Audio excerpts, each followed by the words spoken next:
Thank you, guys. It's an honor and a pleasure to be here. Really appreciate it.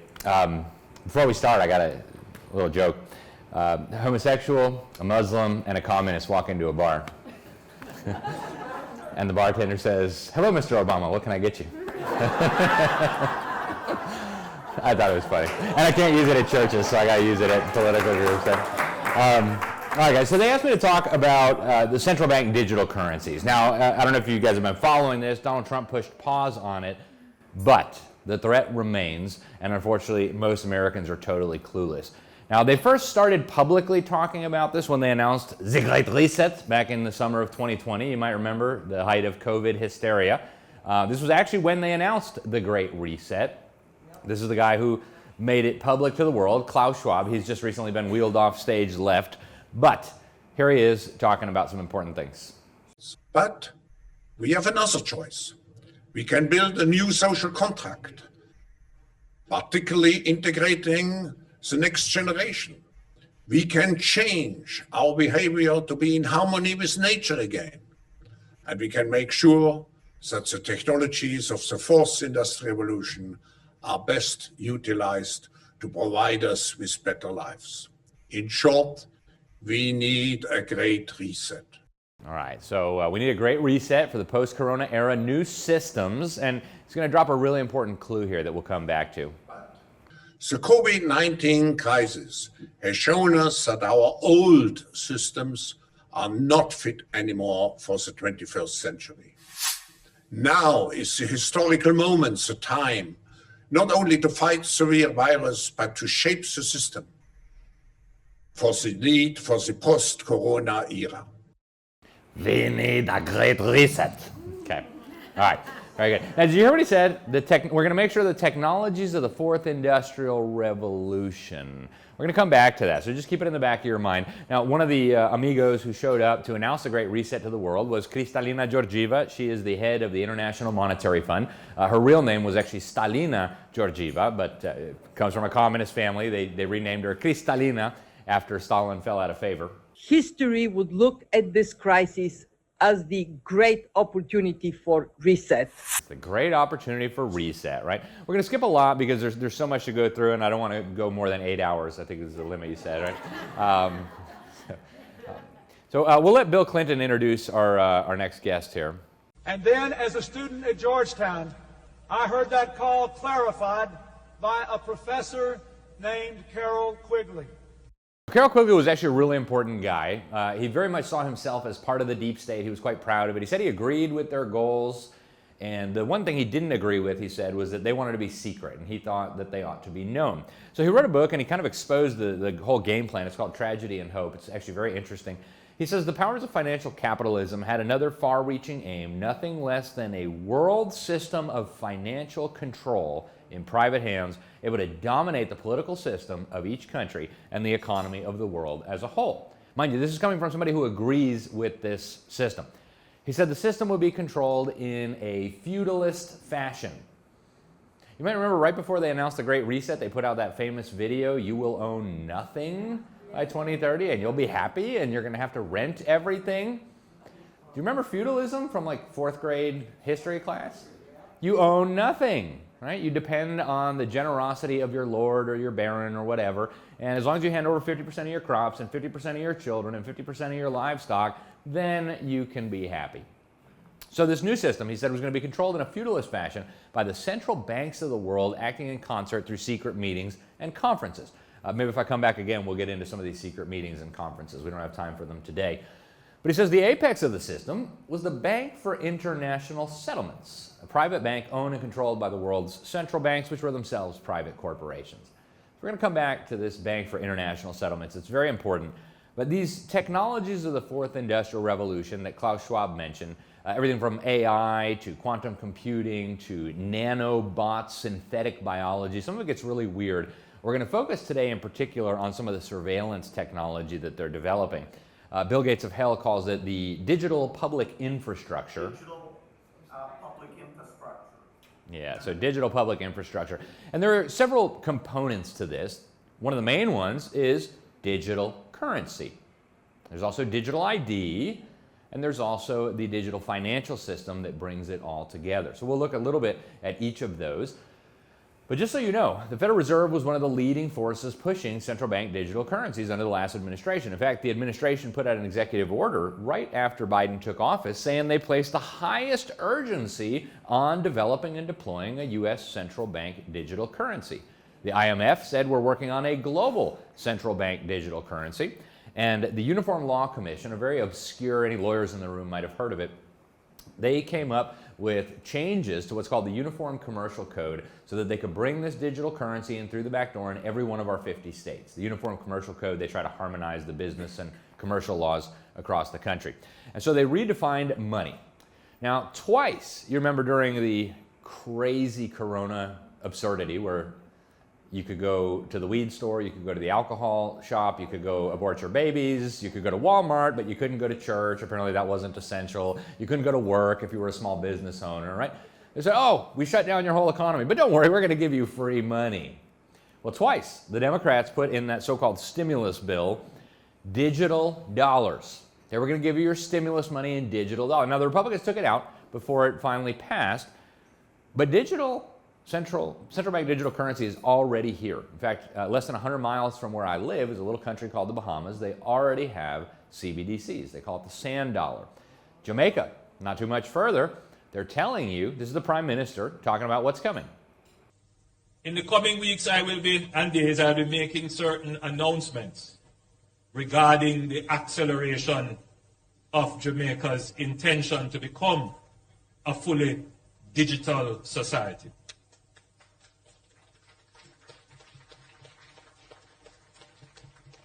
We are well on our way to this. We have established the national identification system. We have put in place our digital currency. We have given directions to our ministries to digitalize their operations. Most of our ministries are now moving from paper-based systems to digital systems. Our military is transitioning. The society is moving very quickly, very rapidly to become digital. Our banking consumers are seeing it as well because the banks are moving very rapidly to digital.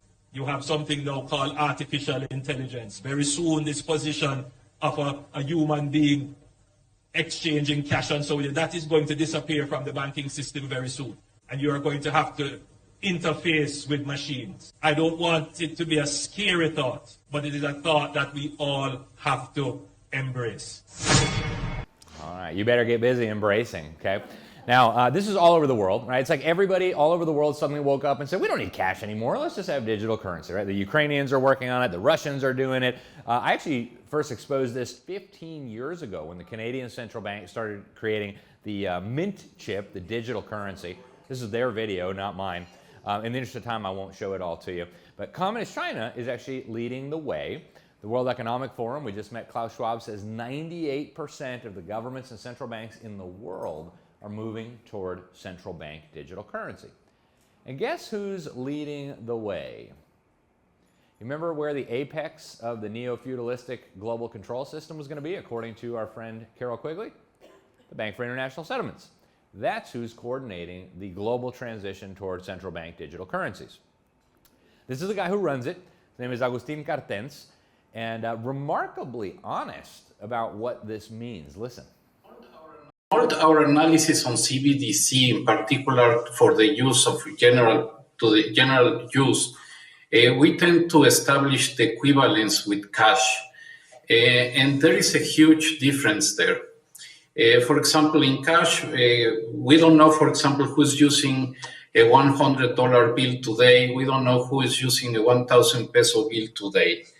A key difference with the CBDC is that central bank will have absolute control on the rules and regulations that will determine the use of that expression of central bank liability. And also we will have the technology to enforce that. Those two issues are extremely important, and that makes a huge difference with respect to what cash is. So he said some really important things right there, right? Right now, you can just walk into a store with a $100 bill, a 1,000 peso bill. You can buy whatever you want. Nobody's going to know. You have privacy. It's kind of nice. Once you have the CBDC, that's gone. Every transaction you make will be, first of all, you'll need permission for it. Second of all, it'll be tracked. It'll be registered in a database. It'll be available to AI. It will be part of a profile that they're already building on you. Second of all, he said something even more creepy. He said central banks will have absolute control over how you use the expressions of central bank liability, how you use your CBDCs. And he's not kidding. They will have absolute control. And they're bragging about this. Here's an Ivy League professor talking about what they might do with this technology. If you think about the benefits of digital money, there are huge potential gains. It's not just about digital forms of physical currency. You can have programmability, units of central bank currency with expiry dates. You could have, as I argue in my book, a potentially better and some people might see it, or a darker world where the government decides that units of central bank money can be used to purchase some things, but not other things that it deems less desirable, like, say, ammunition or drugs or pornography or something of the sort. And that is very powerful in terms of the use of a CBDC. Yeah, I'll say that's pretty powerful to be able to tell people what they can and can't buy. Oh, you've been a bad slave. You cannot have any ammunition. You've been tithing at a conservative Bible-believing church. You can't have any more steak. You've drastically exceeded your carbon budget for the month. You see where this is going, ladies and gentlemen? And by the way, it's not just a wacky Ivy League professor at the World Economic Forum. This is the guy at the International Monetary Fund who is doing this at the international level. Listen. Potential value for everyone to use it. And finally, the third way we think CBDC can improve financial inclusion is through what we call programmability. That is, CBDC can allow government agencies and private sector players to program. It's going to allow government agencies to program your currency. Those money can be precisely targeted for what kind of people can own and what kind of use this money can be utilized. The money can be precisely targeted. We can determine who can own it, what they can use it on. Imagine this technology in the wrong hands. And it's in the wrong hands, trust me. Here's another World Economic Forum honcho. But very, very specific. This specific brand, even the specific batch of this. If we link that with, AI technology and then big data and particularly Internet of Things, there are ways for us to come up with instant measurement and reporting of the carbon footprint. I hope that through this we can help people to really make different choices. They're going to help you make different choices, okay? Here's the guy at Alibaba, the Chinese Amazon. We're developing, through technology, an ability for consumers to measure their own carbon footprint. What does that mean? That's, where are they traveling? How are they traveling? What are they eating? What are they consuming on the platform? So, individual carbon footprint tracker. And by the way, this is already here, right? I got off the plane on the Arabian Peninsula a few years ago. I was going to the UN Climate Clown Show. And as soon as I got off the plane, there's a big billboard by MasterCard. Now tracking your individual carbon footprint. Oh, you have drastically exceeded your budget, sir. I'm sorry. Now, some of you are thinking, wow, that's just for the slaves in communist China. No, this is the Federal Reserve, April of 2024, say, oh, we can use CBDC programmability to determine where your money can be spent. Okay. The Biden White House, in their policy objectives for a CBDC, said it needs to facilitate transactions with the global financial system, and it needs to be used to advance racial equity and environmental priorities. What does that even mean? Right? It means they're going to control where and how and when and if you spend your money. This is Pippa Malmgren. She's speaking at the World Government Summit just a few years ago, giving you some insight into where all this is going. What underpins a world order is always the financial system. I was very privileged. My father was an advisor to Nixon when they came off the gold standard in '71, and so I was brought up with a kind of inside view of how very important the financial structure is to absolutely everything else. And what we're seeing in the world today, I think, is we are on the brink of a dramatic change where we are about to, and I'll say this boldly, we're about to abandon the traditional system of money and accounting and introduce a new one. And the new accounting is what we call blockchain. It means digital. It means having a almost perfect record of every single transaction that happens in the economy, which will give us far greater clarity over what's going on. A new system of money and accounting that's going to give them total clarity about what's going on. And by clarity, they mean you have no more privacy. Everything you do will be tracked, monitored, ranked. Just like in China, you get a social credit score if you're a good slave. You get some extra privileges if you're a bad slave. You might find yourself in a camp being re-educated. If that doesn't work, they have ways to deal with you. Now, we met Agustin Cartens earlier. He's very boring to listen to, so I'm not going to bore you with this whole thing. But I do want you to hear what he's saying, because this is unbelievably important. They are building the architecture of a global digital gulag, a global panopticon. And what he's going to explain to you, I'll let you do it himself. They're talking about exactly what Pipa Malmgren just explained. A global blockchain system where every asset in the known universe is going to become a token, and it's going to live on this digital blockchain. Every farm, every car, every house, every toothbrush, everything. If you want to buy it or sell it, you got to interact with this digital blockchain. You can only interact with the blockchain using your biometric digital ID and your central bank digital currency. So if you will not participate in this, you will not eat, you will not buy, you will not sell, you will be excluded from every element of society. That's how they plan to enforce compliance. I'll let him talk about this. If it gets too boring, just let me know and we'll move on. But around the world, central banks are exploring how to give money new capabilities.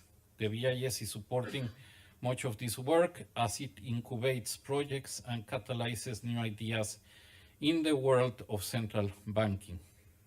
This includes work on central bank digital currencies at both wholesale and retail levels, as well as fast payment systems and their interlinkages across borders. We're also experimenting with the tokenization of different assets, including tokenized deposits. But to fully realize the transformative potential of these new financial technologies, we need some way to bring them all together. In this regard, there is a great promise in developing the idea of a unified ledger with a common programming environment. A unified ledger is a digital infrastructure with the potential to combine the monetary system with other registries of real and financial claims. It would need to be a public-private partnership with clear division of roles. this is the Financial Times, not exactly a fringe right-wing newspaper, and they actually just said a few years ago that what their CBDC research and experimentation shows is that it's going to be nigh on impossible to issue these digital currencies outside of what they're calling a comprehensive national digital ID management system. They say this means CBDCs will be tied to personal accounts that include personal data, credit history, and other forms of information. How many of you are familiar with the Communist Chinese social credit system? Okay, not enough of you. So I first exposed this in 2015. It's basically the pilot program that they're going to use on the whole world. They take hundreds of data points on every one of the 1.3 billion slaves to find out whether they're good slaves or bad slaves. Who do you talk to on social media? Have you ever searched for something you're not supposed to search for on a search engine? Did you ever type in Tiananmen Square? Do you keep your phone charged? Have you ever been caught jaywalking? All of this goes into this system and gives you a score. If your score is good, you're good. You could be a member of the Communist Party, you could send your kids to a nice school, you can get a passport, you could travel overseas, you're trustworthy. If your score is bad, and by the way, just knowing people who have a bad score takes your score down. If your score is bad, your privileges go away. You can't even get on a train. And if it gets really bad, you're clearly one of those subversives, and they will literally put you in a re-education camp. And if it's still really bad, I don't know if you guys follow CCP very much, they'll lay you on an operating table, chop your organs out, and sell them to the highest bidder. Okay? That's the kind of monsters that we are dealing with. And I think Americans have this idea that that could never happen here because we're America. Yeah. Well, Speaking of the West, this just happened last week. I don't know if you guys watched Glenn Beck. I went on his show last week to break this down. It's a very, very significant threat. Here's the Prime Minister of the United Kingdom, the flaming communist, Keir Starmer. Listen. Today, I am announcing this government will make a new free-of-charge digital ID mandatory for the right to work by the end of this Parliament. Let me spell that out. You will not be able to work in the United Kingdom if you do not have digital ID. It's as simple as that. You will not be able to work in the United Kingdom if you don't have a digital ID. And it's quite ironic. They're packaging this as a solution to the mass illegal immigration that they have encouraged. You know what's funny? The first time I wrote an article about this system in 2010, they were proposing it for the United States. It was Lindsey Graham teamed up with Chucky Schumer and Barack Obama. Said every American, if you want to work, needs a biometric digital social security card. You know what was also in the legislation? Gramnesty. Amnesty for 20 million illegal immigrants. It has nothing to do with illegal immigration. They're the ones who mass imported millions of illegals into our countries on purpose. This is not going to solve that problem. They wanted that problem. Here's the European Union. This came out recently. They're not only doing a digital ID, but you're going to get a digital wallet as well. And in your digital wallet, you'll put your central bank digital currencies. You think, well, that's those Europeans. It's coming here too, right? Bunch of states already have digital ID program. Now, they're voluntary for now, just like the tyranny always is. It starts voluntary, but it won't be for long. And here's the Queen of the Netherlands. If we can hear this, I'll let it play. She's explaining what you will need your digital ID for. Why? Because in order to open an account, you need to have an ID. Right. And I have to say that when I started this job, there were actually very little countries in Africa or Latin America that had one ubiquitous type of ID, and certainly that it was digital, and certainly that it was biometric. And we've really worked with all our partners to actually help that being, to grow this. And the interesting part of it is that, yes, it is very necessary for financial services, but not only. So, it's also good for school enrollment. It's also good for health, who will actually go to vaccination or not. It's very good to get your subsidies, from the government. So this has not only effect to the financial services. It's a very important issue. Well, she's talking about you're not going to be able to get health care. You're not going to be able to go shopping. You're not going to be able to do anything without your digital ID. Every element of your life will be contingent on your digital ID. Now, they want us to think it's a new idea. It's not. Back in 2010, Bill Gates of hell teamed up with his buddies, and they came up with the idea that we all needed global digital IDs. Here's the partners who were behind this: the Rockefellers, Microsoft, Gavi, which is the Bill Gates front group. And I want you guys to think about this just for a minute, okay? Do you remember during COVID? You remember the people who were being debanked? Right? Now, right now, we can still take cash out, and we can still go to the store, we can still survive, we can still buy groceries, we can still pay our bills. This is what they were doing to us before they got rid of cash. What do you think they will do to you once you no longer have any options? You might remember the Canadian truckers. And it wasn't just the truckers. If you had given a donation to the truckers, they were shutting down your bank account. What do you think they will do once you have no other option, once you cannot escape the system? Okay, and by the way, that's where this is going. 2012, a whole bunch of these globalists got together and they created the Better Than Cash Alliance. It's a global partnership committed to moving from cash to digital payments. You might not be surprised to see some of the people involved: MasterCard, Visa, the United Abominations, the Clintons, and if you can't trust the Clintons, who can you trust, right? Bill and Melinda Gates of hell, the European Bank for Reconstruction, the UNICEF, UN Population Fund. Here's some of the governments that were involved. Lots of nice communist and Islamist mass murderous regimes. Nice people, these guys, right? And they're dead serious. And you might have noticed during COVID, these videos you're not going to be able to hear them, but you might have noticed during COVID, I'm sure you did, they started demonizing cash. Right? Oh, you're going to spread COVID if you use cash. Everything has to be contactless. We're going to pay with your smartphone, pay with your tap little credit card thingamajiggy. Right? Why do you think they did that? Do you think they were actually concerned about COVID? No. Not at all, right? They were moving us into the system. And the same fake news that we had in America, oh, cash is going to have COVID on it, the same fake news was broadcast all over the world. I've got news reports from a dozen countries, almost the same word-for-word report. Oh, COVID is now traveling on cash, and we have to move to contactless payments, and blah-blah-blah-blah-blah-blah. Now, they're already tightening the screws here. European Union just last year put in a 7,000 euro limit on cash payments. You can't even buy a decent used car anymore using cash. I've sold things for more than 7,000 euros in cash. I sold a travel trailer for $12,000 in cash. That would be illegal under these limits. And you probably noticed your dollars are worth less and less and less, like every 5 minutes. Yeah, 7,000 is not going to be a whole lot by the time they're done with this.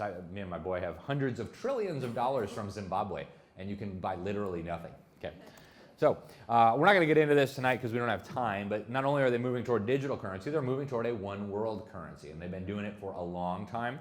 1988, The Economist bragged about it. Here you have Kristalina Georgieva talking about the coming global currency. The president at the time of Russia, Communist Chinese, in 2010 put out a report saying, 2009, excuse me, that, I'm sorry, it's in Spanish. I've given this talk many times in Spanish as well. But he says, we need to reform the international monetary system and get away from currencies connected to individual nations and move toward an international reserve currency. Okay, that's bad enough that the mass-murdering Chi-Coms were proposing this. Then they asked, at the Council on Foreign Relations, Timothy TurboTax Geithner. You might remember him, Treasury Secretary. Didn't pay his taxes because of TurboTax. Wouldn't it be nice if we could say that?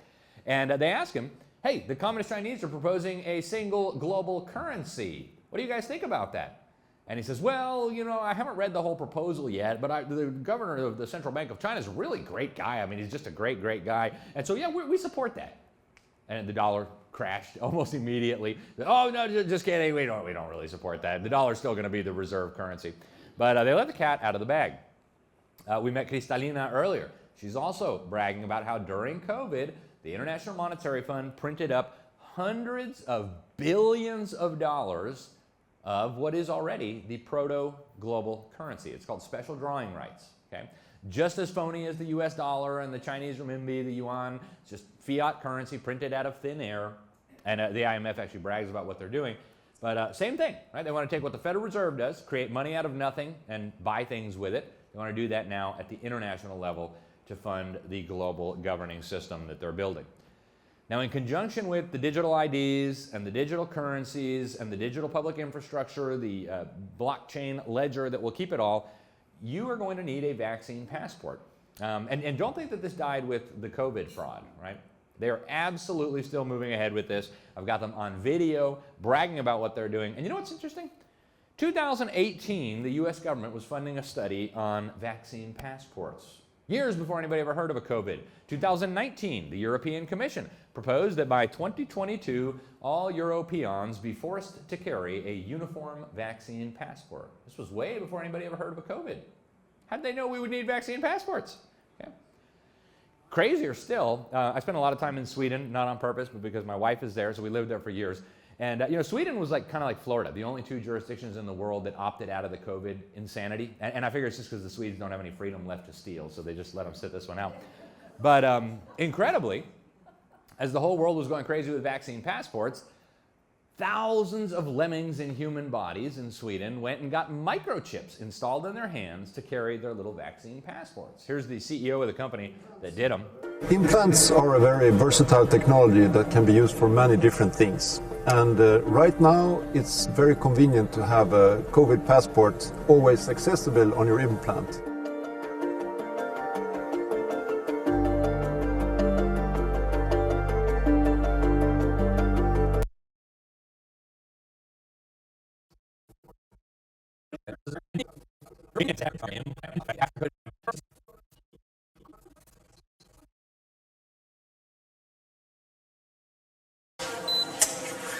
When Elias Brotberger goes to work, he doesn't need ID, and he doesn't need money. In fact, much of what he needs to get through the day is hidden right there, just below the surface, in his hand. Like to touch it? Yeah. Yeah. Oh, weird. Yeah, it's like a grain of rice. Yeah, a grain of rice.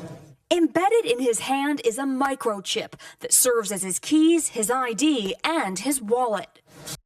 His keys, his ID, and his wallet, all right on his microchip. And you're thinking, well, I'm never going to get one of those. Well, what about when you need one of those to have your central bank digital currencies so you can go do your grocery shopping? It's not going to be quite as easy to resist, is it? Here's a whistleblower from the World Economic Forum saying years ago, They're planning to put a microchip in every one of your hands, and it's going to be your ID and your wallet and your money and your vaccine passport and everything else. It's going to look like a grain of rice, and it's going to go right under your skin. Now, we met Klaus Schwab earlier, the founder and chief of the World Economic Forum. If he's Batman, this guy here is going to be Robin. His name is Yuval Noah Harari. I want you to listen to what he says. Oh, the boy got all the brownies? Hey, save me some. Maybe in a couple of decades, when people look back, the thing they will remember from the COVID crisis is this is the moment when everything went digital. And if this was the moment when everything became monitored. That we agreed to be surveyed all the time, not just in authoritarian regimes, but even in democracies.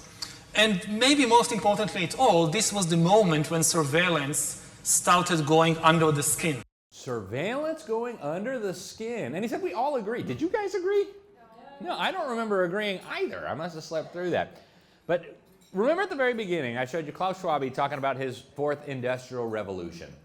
Okay. He wrote a whole book about it. We're going to go into it just briefly. But I want to show you how he summarizes the fourth industrial revolution in just one sentence. It's at the end, what the fourth industrial revolution will lead to is a fusion of our physical, our digital, and our biological identities. What the fourth industrial revolution will lead to, he says, is the fusion of our digital, our physical, and our biological identities. Okay, that's kind of creepy without even knowing what it is. I'm going to give you a little bit of insight into what he means. Here's, of course, Beijing Biden fully on board. You've written extensively on the topic that you've asked me to speak to, mastering the fourth industrial revolution. Joe Biden put this executive order into place on September 12th of 2017. No, 21. Here's what he said. We need to develop genetic engineering technologies and techniques to be able to write circuitry for cells and predictably program biology in the same way in which we write software for computers. That's an executive order. Yeah, who wrote that? Right, he obviously didn't write it himself. So going back to Klaus Schwab and his fourth industrial revolution, as I mentioned, he's got a book on this. You should read it. He says these technologies are not just going to stop becoming part of the world around us, they're going to become part of us. He says these things like our wearable computers, virtual reality headsets, will almost certainly become implantable in our bodies and brains. Here he is talking about, in French, talking about installing microchips in your brain. And we have a native French speaker here who can confirm that the subtitles are correct. Aujourd'hui, au bout de ça, on parle de puces qu'on pourra s'implanter. Ce sera quand ça? Certainement dans les 10 années à venir. Et d'abord, on va les implanter dans nos vêtements, c'est-à-dire wearables, comme on le dit. Et après, on pourrait s'imaginer qu'on les implante dans nos cerveaux ou dans notre peau. Et à la fin, peut-être il y a une communication directe entre notre cerveau et le monde digital. Ce que nous voyons, c'est une sorte de fusion du monde physique, digital et biologique. Okay, so this is what he was saying years ago on Swiss television. Now, if you keep reading into his crazy book, he actually talks about governments might have to mandate these brain scans to make sure you're not a security threat. They got to know what's going on up here, okay? And lest you think this is some kind of terrible sci-fi novel, these technologies already exist, okay? Some of you might have heard of Elon Musk. He's actually got a thing called Neuralink. I've got all the videos, he brags about how they can read your brain waves, predict your brain waves. They can even write on your brain, he says years ago. Now, these are already implanted into the brains of many people around the world. And eventually, if they get their way, it will go everywhere. So let's go back to Yuval Noah Harari to get a sense of where they're going with all this. We need to reinvent democracy for this new era in which humans are now hackable animals. You know, the whole idea that humans have, you know, they have this soul or spirit and they have free will and nobody knows what's happening inside me. So whatever I choose, whether in the election or whether in the supermarket, this is my free will, that's over. That's over, okay, you hackable animals. Quit imagining that you have a spirit or a soul and free will, that you get to choose your leaders or what you want at the supermarket. That's over. Okay, you're a hackable animal. I hope we're clear. Now, they're already brainwashing your children to accept this. This is a BBC show where the little girl's becoming a transhuman, and it's just so great, and her old-fashioned troglodyte parents don't get it. The government schools, by the way, are brainwashing your children right this moment to not just accept this, but to beg for it, okay?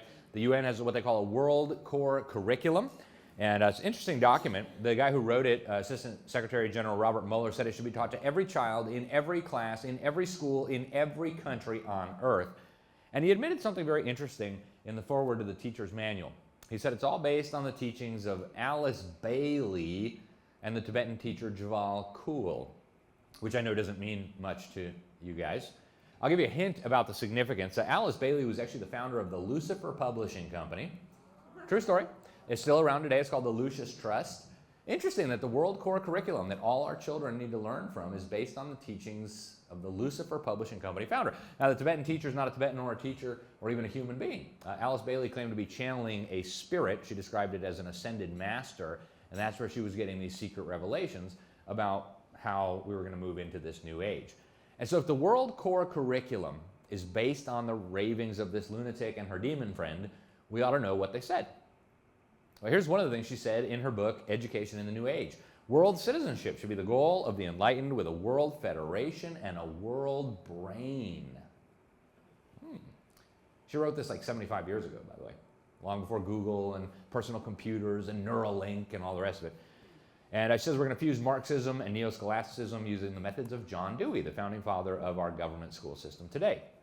So now we come back to Bill Gates of hell, the guy pushing the digital currency and the digital ID and the digital public infrastructure and all the rest of the machinery for this tyranny. Well, in 2004, he went to UNESCO headquarters, that's the UN Education Agency, signed a deal with them to create global education standards, global teacher training programs, global technology to enforce it all. And then he came back and he started pouring millions and then billions of dollars into what you nice people know as Common Core. And they bragged about what Common Core was doing. Here's an ad they paid to put on your TV. This is about Common Core, right? It's going to be great.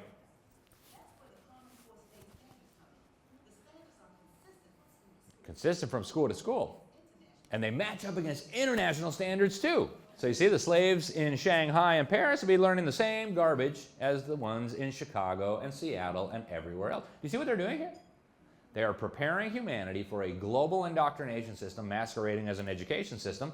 And this is what it looks like. They've got brain scanners on the little slaves in communist China, reporting to the government and their teachers whether they're paying attention. They're moving us rapidly now toward genetic engineering of human beings. Okay, when they say the fusion of all of this, they're really, really serious. Here's Klaus Schwab again. You see, the difference of this fourth industrial revolution is it doesn't change what you are doing. It changes you. If you take genetic editing, right. Just as an example, it's you who are changed. If you take genetic editing, it's you who are changed, right? The fourth industrial revolution doesn't just change what you're doing, it changes you. If you upgrade your genetics, for example, and Bill Gates is really very proud of this. One final way that's new and is promising is called the RNA vaccine. With RNA and DNA, instead of putting that shape in, you put instructions in the code to make that shape. And I know what you're thinking. I'm not taking one of those things. Yeah, I'm not either. But what happens when your digital currency and your digital ID and your vaccine passport and your ability to buy and sell all depends on what are they on now? The 18th booster now, 19th booster, right? And again, after COVID, it'll be the next thing, right? Even if you got all your COVID boosters, which I don't imagine you guys are still getting them. But they're going to come back and back and back and back and back and back. Okay? And soon there will be more requirements. We're going to skip a lot of this in the interest of time. But I want you to see, this is from the chief of science over at Moderna. Listen to the technology that they are already using. This is the same technology that was in their mRNA shots. As I've trained as a physician scientist, we've been living this phenomenal digital and scientific revolution. And I'm here today to tell you that we're actually hacking the software of life and that it's changing the way we think about prevention and treatment of disease. So here's all the biology you need to know in 30 seconds. Our body is made out of organs. Our organs are made out of cells. And in every cell, there's this thing called messenger RNA, or mRNA for short, that transmits the critical information from the DNA, our genes, to the protein, which is really the stuff we're all made out of. This is the critical information that determines what a cell will actually do. And so we think of it like an operating system. And it's not just in every cell of our body, it's actually in every cell of every organism alive. It's the same thing. We're going to hack the operating system of life. And by the way, notice this is in the past tense. They already know how to do this. This is the great Dr. Peter McCullough on my show about 2 years ago talking about what the latest research was showing on the COVID shots. And I don't show this to scare you, just so that you know.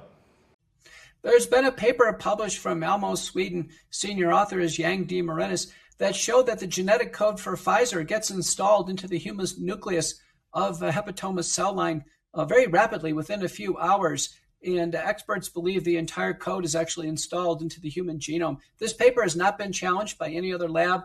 We're looking for confirmation, but this is disturbing now, since the messenger RNA for Pfizer, in a study done by Stanford, by Rolkin and colleagues, is permanently in the lymph nodes, at least as far as they've looked for several months now. So the genetic code, once people take these vaccines, is long-lasting. It may indeed get into the nucleus, change the human genome, and then pass down to daughter cells. That means that this could actually be passed down to the progeny of vaccinated young parents. There couldn't be worse news right now. We are hoping this vaccine would be in and out of the body. It looks like it's long-lasting, causing a tremendous amount of damage.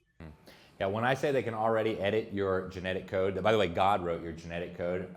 It's not a science fiction project for the future. It's here now. They're already doing it. They've already done it, and they intend to continue. They're creating babies out of DNA from 3 people. They're creating human mice by fusing human DNA with mouse DNA.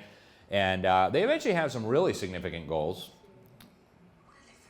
So here's the chief of engineering at Google, Ray Kurzweil, big transhumanist. So does God exist? Well, I would say not yet. Okay, we're working on it.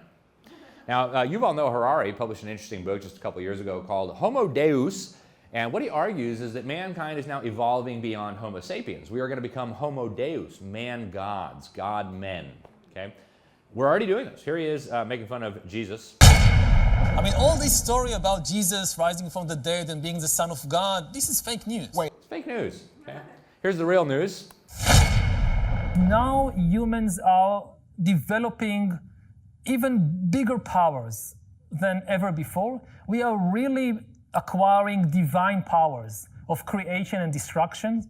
We are really upgrading humans into gods. We're upgrading humans into gods. We're going to live forever by fusing ourselves with AI and computers through our biological and digital convergence with the 4th Industrial Revolution. I mean, it sounds crazy, right? But you might be noticing a pattern here. It's actually literally the oldest lie in the book, right? You remember what Satan said in Genesis chapter 3? Oh, you won't surely die. You shall be as gods, right? You're not going to die. You just got to upload your content. It's the same lie from the Garden of Eden. You're going to live forever and you're going to be as God. Total baloney. Not going to happen now. Didn't happen then. Worked out really bad. He actually takes it a step further. You know, I like to say Satan's not all that creative. Yuval Noah Harari takes it one step further. Because even if you believe the Bible, the only thing God managed to create are organic beings. All these trees and giraffes and humans, they are just organic. But we are now trying to create inorganic entities, inorganic life forms, cyborgs, artificial intelligence, and so forth.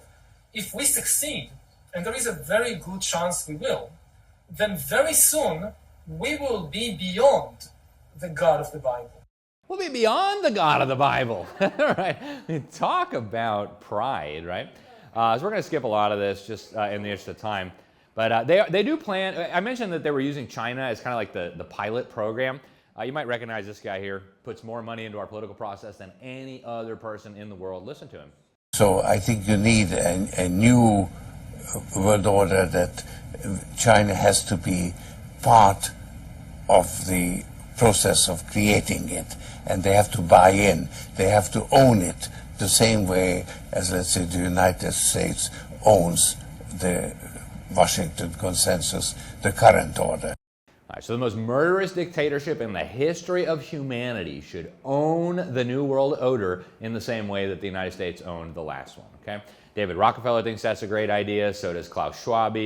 I respect China's achievements, which are tremendous over the last over 40 years since the opening up and policy and reform policy came into action. I think it's a role model for many countries. Respect China's achievements. It's a role model. That's what he says. Okay. So we're going to wrap up here in just a few minutes. I want to just share some thoughts on how to think about this and what to do about it. But first, you might be wondering, like, well, why isn't this on my TV? Why isn't this on the front page of my local newspaper?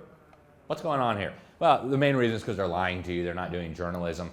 They're literally reading a script. Become all too common on social media. More alarmingly, some media outlets publish things they simply aren't true without checking facts first. Unfortunately, some members of the media use their platforms to push their own personal bias and agenda to control exactly what people think. And this is extremely dangerous to our democracy. This is extremely dangerous to our democracy. This is extremely dangerous to our democracy. This is extremely dangerous to our democracy. This is extremely dangerous to our democracy. This is extremely dangerous to our democracy. This is extremely dangerous to our democracy. This is extremely dangerous. Yeah, anyways, it goes on and on. Hundreds of these same people reading the same exact script. So who's writing the script? Right? What's going on here? Some of you might recognize this guy, Walter Cronkite, America's newsman. Here he is getting his Globalist of the Year award. Their leader, Pat Robertson, has written in a book a few years ago that we should have a world government, but only when the Messiah arrives. He wrote, and literally, any attempt to achieve world order before that time must be the work of the devil. Well, join me. I'm glad to sit here at the right hand of Satan. Glad to sit at the right hand of Satan, okay? Here Hillary Clinton congratulates him. Now, if we'd read our Bibles, we would know this, right? The Bible actually, the Apostle Paul in 2 Corinthians describes Satan as the god of this world. 1 John 5 describes the whole world as being in the power of the evil one. So this is actually, the facts line up with what the Bible teaches on the nature of reality. 3,000 years ago, King David wrote, I believe prophetically in Psalm 2, that the kings of the earth and the rulers were conspiring together against the Lord and his anointed one. That's interesting. And you can imagine God thinking that the kings, the rulers are conspiring against him. Oh, terrifying, right? No. Okay. God laughs at them, it says in verse 4. The next verse, in verse 5, it says he's about to speak to them in his wrath. So that's not going to work out well for them. Some of you might have had Revelation 13 come to mind. I'm not saying that that's what this central bank digital currency is, but it's hard to ignore the parallel, right? This beast antichrist system will cause everyone, poor and rich, great and small, to receive a mark in their right hand or their forehead so that you can't buy or sell without getting it. You know, and think, 2,000 years ago, this must have sounded completely and utterly preposterous. Right? I mean, they didn't even know what the whole world was yet. And yet somehow we're expected to believe that every last person on the planet is going to be forced to get a mark. You better buy or sell. Weird. Okay, now don't be scared. God didn't give you a spirit of fear, but of power and of love and of a sound mind. Okay? So we must not be afraid of these clowns. It is ultimately a spiritual battle. But a couple things on what to do with the central bank digital currency stuff before we wrap up here. For one, I would recommend, in the strongest possible terms, use cash as much as you can. The more you use cash, the harder it will be for them. And I know you get your little reward points and your cash back and your freaking flyer mile. I know, it's convenient. You don't got, I know. Okay. If we go along with it, it will get here quickly. And you don't want that for you and your children. I would recommend being prepared, right? We all saw how quickly things turned south during COVID, right?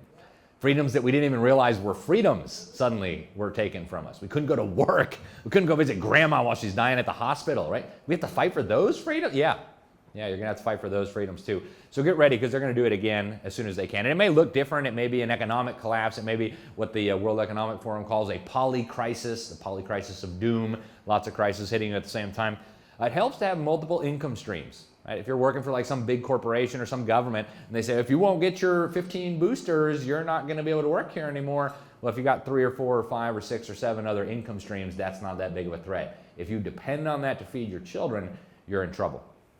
I would recommend getting together with a local community of people. I mean, you guys are doing that here, praise the Lord. Get involved in a church, a homeschool co-op. I mean, there's all kinds of groups we should get involved with. Lots of efforts in Congress. In fact, I've interviewed a bunch of the members of Congress who are working to stop this, and I'm very grateful for their efforts.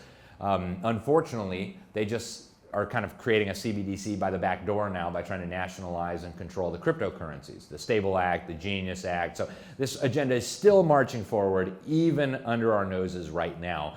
But it's good that there's efforts in Congress to stop it. Most Americans do not support this, by the way. They did a poll, only 16% of Americans wanted a CBDC. So this is not because Americans want this that they're doing it. It's because they want to enslave us that they're doing it. We got to stop using the big tech companies. Cut Google completely out of your life. They're more evil than you could possibly imagine. They have every search you've ever done is recorded in their databases. And through AI, they know more about you than you know. They know where you're going to eat dinner before you do. Stop using them. Okay? Get involved in public office. If you can't run for office, support somebody running for office. If you don't have money, knock on doors for them. If you can't knock on doors for them, write them a check. We've got to have honest, God-fearing men and women in political office, or we're going to be slaves before we know it. Okay? In South Dakota, they did an excellent veto of a bill that would have brought in central bank digital currency in South Dakota. The governor very wisely vetoed that. In my state of Florida, and I'm proud I played a little role in this, we have actually officially banned central bank digital currency. It is illegal, praise the Lord. I know Michigan's not quite Florida, but you guys can get there. Try, right? Keep trying. I was very grateful for our governor. He said the central bank digital currency is about surveilling Americans and controlling Americans. You're opening up a can of worms. We're not going to do it here in Florida. A lot of states, including my home state of Florida, and I was involved in this as well, have moved to make gold and silver currency. In Florida today, the governor, I was there when he signed it, signed a law. Gold and silver are now money in the state of Florida, and they are treated as money. The faster we have an alternative option, the better off we will all be. Okay? Texas has a gold bullion depository. I will recommend, again, that you get informed. One of the key tools they're using is keeping us in ignorance. So I serve as senior editor of the New American Magazine. You can sign up for my newsletter for free. It's at libertysentinel.org. Annette mentioned that. I write for the Epic Times. I had a big article in there this morning about how the UN's coming for homeschooling. I've got a couple copies of my book here if you want to know who's behind all this. Obviously, Satan is their commander-in-chief, but protect your children, guys. Again, they're brainwashing your kids to embrace this system. We have to deal with this. If we don't protect our children, the next generation is not just going to submit to this. They're going to beg for it, and I mean that in the most serious sense possible. That's not my family. It's a picture of them missing the baby. But, you know, they have their great reset, right? If you're a Christian, we have the Great Commission. Those are the instructions God gave us. He said, go make disciples of all nations, baptize them in the name of the Father, in the name of the Son, and of the Holy Spirit, and teach them to what? Obey or observe all that I have commanded you. There's a lot of encouragement in the Scriptures. If you read Judges chapter 7, because I know somebody like, oh, we're a minority. What are we going to do? We're not going to be able to hold back these people. Well, God doesn't often use majorities to accomplish incredible things. Judges chapter 7, you have the story of Gideon, the smallest guy from the smallest tribe. And God's like, you're going to lead this fight against the Midianites. And he says, oh, no, God, you must have the wrong guy. Me? He raises up an army of 30,000. God says, your army's way too big. Please, send the cowards home. First of all, 20,000+ go home. And he says, you still got too many. What? We're like down to like 10,000 people. He said, go down, drink at the river, and then send everybody else home. He ends up with 300 guys. And they win. You know why God whittled the army down to just 300? It was so they wouldn't think that they did it on their own, right? God won the victory for them, and God will win the victory for us. Think about David, right? Taking on Goliath. There are so many incredible stories. Here in 2 Kings, God dispatches one angel to slaughter 185,000 enemy troops. And you think he can't deal with George Soros and Bill Gates? I mean, come on, right? God's got it all under control. As Paul says in Romans 16, the God of peace will soon crush Satan under your feet. That was true then, right? As the gospel spread through Europe, the paganism, the infanticide, the slavery, all of it started coming crashing down. It can happen again now. God will crush Satan. He's already victorious, and that's all we have, guys. So thank you. And Annette, I don't know if you want to do questions, but all right. So we do have some time for some questions, if you're open to that. And then Sure. I was also thinking, there's a summary of the actions that you said we could take. If you send me those slides, I can kind of summarize them and get them out to everybody. Absolutely, yep. That would be wonderful. Not all of them, but whatever you think is relevant for us to follow up on. So anybody have some questions for Alex? I can come over with the microphone. Gabriel, save me a brownie, please. You mentioned stablecoin and cryptocurrencies one time. So this is all leading into what you're proposing here? That's a very good question. There's thousands, maybe more cryptocurrencies. And first of all, full disclosure, I am invested in cryptocurrency. I started buying Bitcoin in 2011 when it was like less than $1 a piece. Most of those were stolen. I would have flown here in a private jet if that hadn't happened. So I'd have hundreds of millions of dollars, but that's okay. With all that out of the way, I do believe that the narrative behind Bitcoin, that it was created as an alternative to this collapsing slave monetary system that they've built, is true. Unfortunately, the same evildoers who run the collapsing slave system that they want us all to use are now in the process of hijacking Bitcoin and the others. And that's not just my opinion. The guy who's often described as Bitcoin Jesus, which I think is a little bit blasphemous, but Roger Ver, one of the early investors, one of the main promoters for years and years of this, he's sitting in a jail cell in Spain right now on orders from the US government, from the Biden regime. And he just published a book less than a year ago called Hijacking Bitcoin, where he explains the mechanics of how they're taking Bitcoin and basically plugging it into this global digital slave system that they're building. And part of this is happening through congressional action. The Stable Act and the Genius Act are requiring what they call KYC, Know Your Customer. I mean, the great thing about Bitcoin, the whole purpose of Bitcoin, was that you could transact without asking anybody for permission, a bank, a central bank, a government, and it was completely anonymous. Nobody was supposed to know who owned it and who it was going to and how it was going and all that. That's what made it great. Under these new bills that have already passed, by the way, that's no longer possible. If you try to purchase, you can try it right now. Go to any of the crypto exchanges, try to buy some Bitcoin, upload your ID, give us your social security number, tell us everything about you. What's your mother's maiden name, right?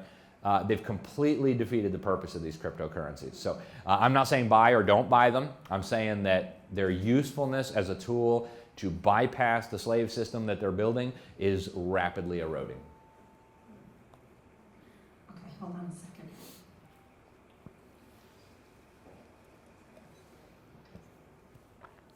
Microsoft has a patent that ends in 06060. WO0606, yep. Is there what is that, and is there any significance to the number?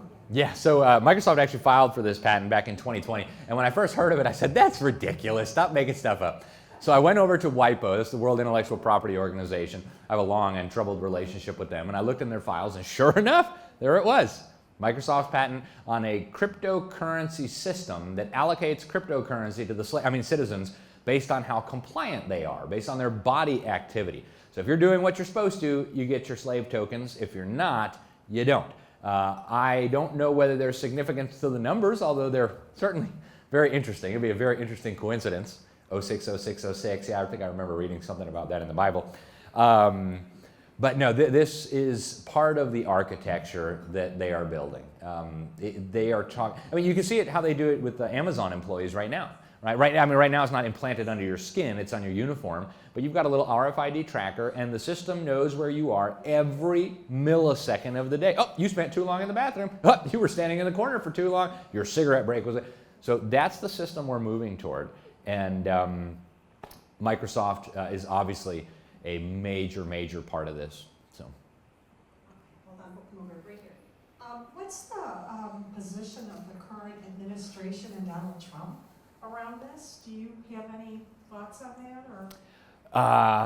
I'll start by saying I don't trust Scott Bessent as far as I can throw him. Okay, the Treasury Secretary. He was one of the bigwigs at Soros Fund Management. Yes, he's an active homosexual married to a guy. Somehow they got some children. He's a member of the Council on Foreign Relations. In my opinion, the most nefarious organization that has a website on our soil. So I don't trust Scott Bessent as far as I can throw him. Now, Trump has been clear. CBDCs are bad. We're not doing them. In fact, he put out an order saying all the work on these CBDCs is done during my administration. So best case scenario, I say we have a 3.5-year reprieve. We'll see what happens in 2028. I don't believe Trump supports this. I believe he's sincere when he says that this is evil and we need to stop it. I don't know that he understands it as well as I wish he did. And I wish he had found somebody better to be Treasury Secretary, because they're trying to engineer a financial cataclysm, the likes of which we've never seen in our lifetime. And Scott Bessent is probably the single worst guy on the planet to handle it. So I hope Trump has some kind of good trick up his sleeve. Hold on. Oh, is Scott Bessent a former demo? Former Democrat? Absolutely, yeah. That's what I thought. Okay, one last thing. How about Tom Steyer, Warren Buffett, and what's his face, Larry Fink of BlackRock? Are they all part of this? I can't speak about all of them. Larry Fink is a critical part of this. He's on the board of the Council on Foreign Relations, which I just mentioned. He's also the new co-chair of the World Economic Forum, now that Klaus Schwab has been wheeled off stage left. He also runs BlackRock, manages the largest amount of assets of any institution in the world, over $10 trillion that they acknowledge, plus through their supercomputer Aladdin, tens of trillions more, probably managing some of your pensions and retirement funds, okay? And even if you think they're not, you're probably invested in some of their ETFs. I mean, they are everywhere. You wonder, why are all the American companies going woke, even though they know it means going broke? It's because BlackRock owns the biggest stake in the company, and BlackRock's saying, we're gonna remove you from the board if you don't do this stuff. So Larry Fink is a big part of this. His role is basically to bring the economic giants, really the big companies of the world, to the table to participate. And he's doing a very good job from their perspective. Warren Buffett, I don't know where he's at. I mean, I don't know these guys personally. My guess is he's clearly going along to get along, if nothing else. I mean, he's not speaking out about it. He's not actively resisting it. And you asked about a few others. Oh, Tom Steyer. Yeah, I don't know enough about him to be able to comment responsibly. But a lot, I mean, essentially, if you're a multi-billionaire and you're not actively fighting against this, I think it's a safe bet to assume that you're at least complicit. And even some of the billionaires who are, at least on the surface, resisting some of this, I think ought to be scrutinized more carefully. But we do have some good billionaires on our side, too. And a question and a comment. I remember a couple of years ago, Patrick Bernstein, like, blockchain was horrible, and at that time, and I can't remember who was interviewing him, but they were talking about blockchain, and he's, you know, they're like, but no one will be able to, you know, it's totally anonymous, blah, blah, blah. He goes, are you kidding me? It is like the perfect way, like, they'll know everything through blockchain. Yeah, so blockchain does keep a permanent record of everything that is not possible to change. And I use those terms fully cognizant of the significance of those terms, right? Not possible is a tall order. Once it's on the blockchain, there are computers around the world that are part of the network that have that data recorded, and so changing them becomes as close to impossible as it gets. That means all this will be recorded forever. Your preferences, where you're tithing, all of this stuff. So when it comes to technology, you know, I'm not a Luddite. I use a flip phone, believe it or not. I just drew the line there. You know, wherever you guys decide to draw it is fine too. I'm not a Luddite. I believe technology can be good. I believe it can also be evil. And it just think of like a firearm, right? A firearm in the hands of a madman could be used to slaughter innocent people. A firearm in the hands of a good guy, a police officer, a soldier, a decent human being, could be used to protect innocent women and children. So I'm not against blockchain technology. I'm not against digital currency per se. I'm not against artificial intelligence. Just the problem is who's using it and for what purpose. Right now, the people developing these technologies and the people using these technologies are wicked, and they're using it for evil purposes. And so I think they need to be restrained. Okay, we're going to take a couple more questions, and then I want you to kind of share with what you got over there with us. Oh, okay, go. Okay? Mm-hmm. Do you have a question? Actually, I was just wondering, is there anyone else in the administration that's sort of savvy like you are that could actually sort of give a little bit of guidance? And then also, what do you think about Bill Gates sitting next to Melania? There are some really good people in the administration, some of whom I know personally and love dearly, and I'm grateful for that. There are also some really bad people. I mentioned Bessent, and I could give a whole list of really bad people. Howard Lutnick's another guy. What is he doing there, right?